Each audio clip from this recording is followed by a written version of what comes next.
And then, like, the Olympics was even better. I genuinely think it will change the way that we think about stuff for at least 3 weeks. I think that's how long the legacy is. And it was also a literal legacy, because then the Paralympics came along and people started fancying people with no legs. It was a literal legacy.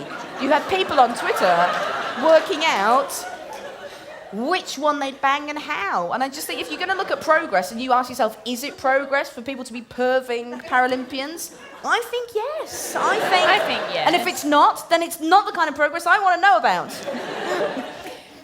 Hands in the air. Okay, there's 2 people over there. I know that it's 8 o'clock, but we did start a little bit late, so... Should we go to 6 minutes past 8? Yeah, just nobody Springsteen us. Well... not that way. If there's anyone who wants to Springsteen us any other way... We have a great love of Bruce Springsteen, yeah. We're good. Yeah, and it's sexy Bruce Springsteen, but not turning off the Parry and Hyde Yeah. Park kind of way. No, that's bad. Hello. Hi. I'm on Twitter, but I don't tweet 'cause I'm a bit of a moron. So you might have covered it, and it might be a bit of a downer, but I'd really like to hear you savage Chris Brown for like 5 minutes, because I always want to say something funny.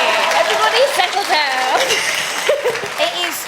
The thing is, I don't need to make any comment about his behaviour. I mean, for those who haven't seen this week, he appears, to all intents and purposes, to have had a tattoo put on his neck of his ex-girlfriend Rihanna as mugshot when she had been beaten up by him. That appears to be the tattoo that he's got on his neck. It's of a woman who looks like Rihanna with a cut lip and a black eye, and that's what he's got tattooed on his neck. His representatives say, no, it's not Rihanna, it's some random woman who looks very distressed. Then there's also an argument that it might be kind of like these sugar skull things that you have, the Mexican Day of the Dead, you have these kind of like sort of like half skull, half women kind of things. But again, it's just a weird thing to want to put on your neck when you're famous for beating up a woman, to have something that looks very much like a woman who's been beaten up. I mean, look at that picture for a minute. I mean, you know, Gary I wouldn't have a Glitter tattoo of me is- shitting myself. Well, no, exactly, you know. I mean, Gary Glitter's your go-to for mad, demented and wrong, but he hasn't had a picture of a weeping child tattooed on his face. You've just got to think about what triggers bad feelings in people's minds when they look at you. With Chris Brown, who beat up his girlfriend, it's pictures of distressed-looking women tattooed permanently on your body. But then you have to remember that this is a man who, when he originally beat her up, which was 3 years ago, before the Grammy Awards, the next time he appeared in public, was wearing a necklace made of diamante that spelled out the word "oops."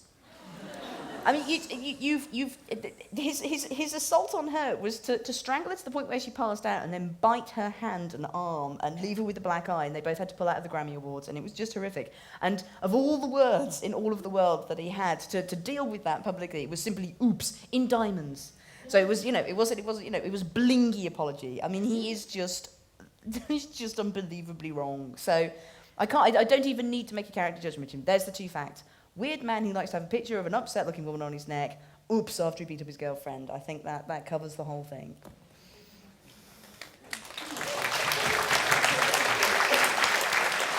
I can't see where Andy is. Okay, there's somebody already standing. Hello. I'd like to know why you still write for the Times when The Guardian is clearly your spiritual home.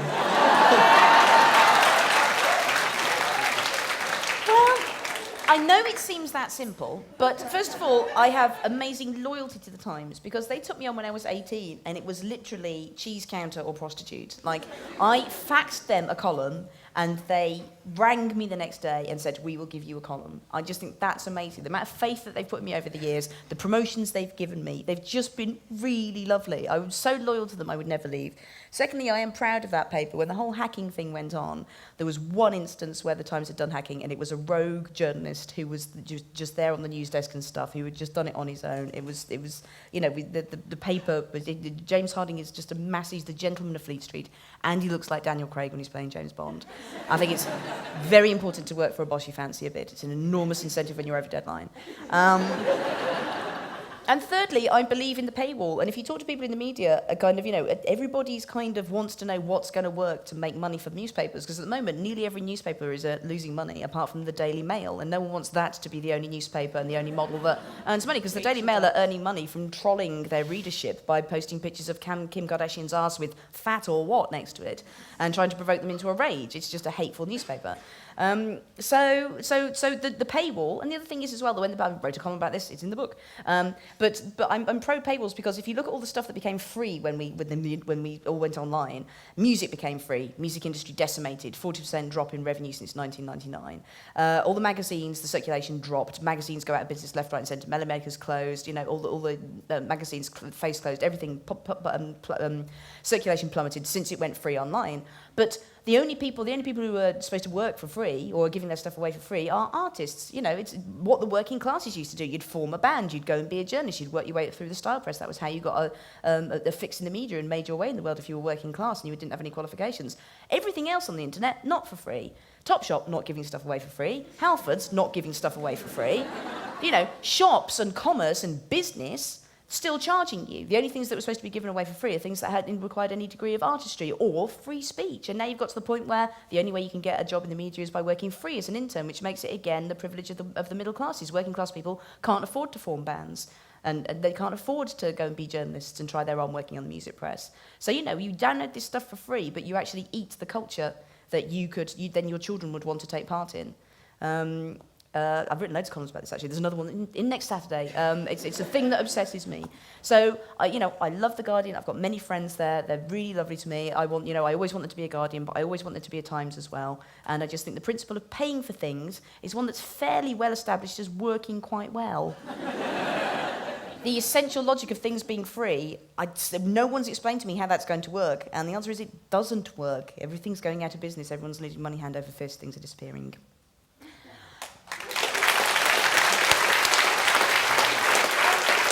So let's face it, Charlie Brooker's on The Guardian, that's his spot. I'm not going to go in there and start battling with him for ruffles. It's, you know, it would be like Godzilla versus Mothra. He can have The Guardian, I'll have The Times. Is there anybody upstairs that has a question? I think we've just got time for one more. Yeah, Okay, sorry. one more question. And then I have to do signing? There's the man right in the middle and he put his hand up super fast. Yes. And now we have a slightly tense bit of passing the microphone. No, that's good though. I can go back to cheese on cheese. Cheese on cheese, I'm having a sandwich. Also, wait, we might just go today. I'd just like to mark this day as the day where I invited my brothers and sisters here, and because of the way that this event works, they had to applaud me when I came on stage.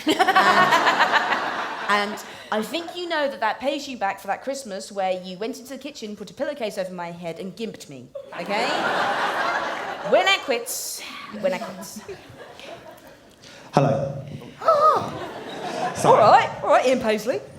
I very much enjoyed earlier your story about an anonymous celebrity spitting image masturbation. Yes. And I wondered what was your best celebrity gossip story that you could share with us? Keep it anonymous by all means, but something really big. Oh, if you want to share with us. I used to literally have a Rolodex of celebrity gossip. I used to post on Pop Bitch until I realised that gossip was wrong, and that celebrities are just people like us, and that I respect their privacy. But anyway, oh God, I'm just trying to think. No, I can't tell that. Most of them are about me, and it would give away who it was that I'd shagged if I told them. It's just 2 years. It's just 2 wild years. Can I ask my last question then? Yes, just sorry, as a lubricant while you're thinking. I will think. Go on, yes. I want to know if you were to interview Bruce Springsteen, what your technique would be so that I can stop it from happening. Please tell me your secret. But part of the love of Bruce But it would be then Bruce, trousers Bruce. That Bruce. Yeah. I don't know if anyone's seen this picture. There's a picture that I repeatedly post on Twitter. It's very special. I went on Mumsnet today and did a talk there and posted this very special picture of Bruce Springsteen. He's about 19. He's just wearing a very tight pair of jeans. He's I got found no it. top I found on. it on D-List. Hemo found it, and it was a great day. It's an amazing, and he's not wearing any top, and his hair's quite long, and he's just kind of laughing and going like this, and at first you're just like, what a beautiful young man in the prime of his life, beautiful Bruce Springsteen. Bruce, what the hell is going on in your trousers? Is there a badger in there? Is that a bread bin? Oh my God, I know so much about you, Bruce. It's a very... So how would you interview him? How would you begin that? Is that a badger? Yes. My pulling technique is very simplistic. Every shag that I ever had was I'm garnered. asking about interviewing. Well, no, but this is to promote your book.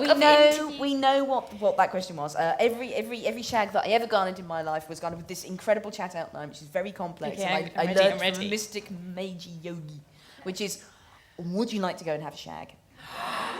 And it works. It's amazingly rapid in its effect. OMG. So that would be my interview with Bruce Springsteen. Would you like a shag?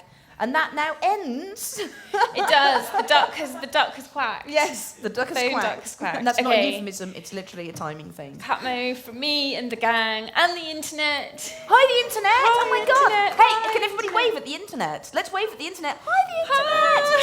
Hi, the internet! The internet can't see. Oh, there's the internet. Yeah, Yeah. wave at the internet. Thank you. love Thank you very waving. much for having us. Yes, thank you thank very you. much for coming. And have a lovely evening. And buy her book. Yeah. Thank you! I'm just going to have the shortbread. Caitlin Moran and our host, Alex Hemmingsley at Hemmer. Do you want some?